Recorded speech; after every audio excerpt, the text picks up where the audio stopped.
आपण पाहत आहात लाईव्ह महाराष्ट्र पोलीस टाइम्स। फार्मासिस्टला सोलापूर शहरात नियुक्ती देण्यासाठी जिल्हा परिषदेच्या प्रशासनाकडून चक्क पुणे विभागीय आयुक्तांची दिशाभूल करण्यात आली आहे। त्यामुळे आरोग्य विभागाच्या मुख्य औषध भांडारातील फार्मासिस्टची नियुक्ती वादात अडकली आहे।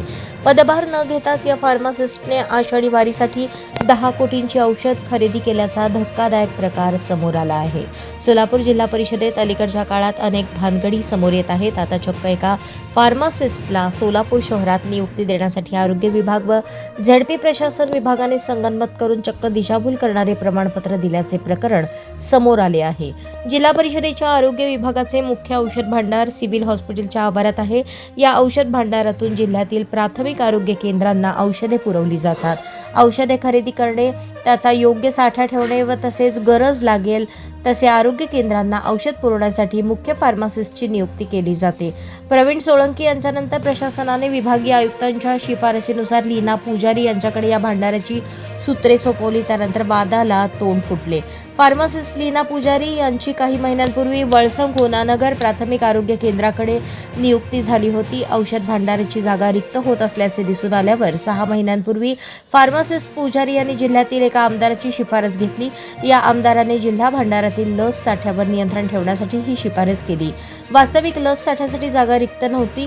याच शिफारसीवर जिल्हा आरोग्य विभागाकडून प्रमाणपत्र घेण्यात आले। तत्कालीन जिल्हा आरोग्य अधिकारी संतोष नवले यांनी पुजारी यांना मुख्य औषध भांडाराचा कामकाजाचा अनुभव आहे आणि बदलीला वर्ष पूर्ण झालेले नाही असे प्रमाणपत्र दिले।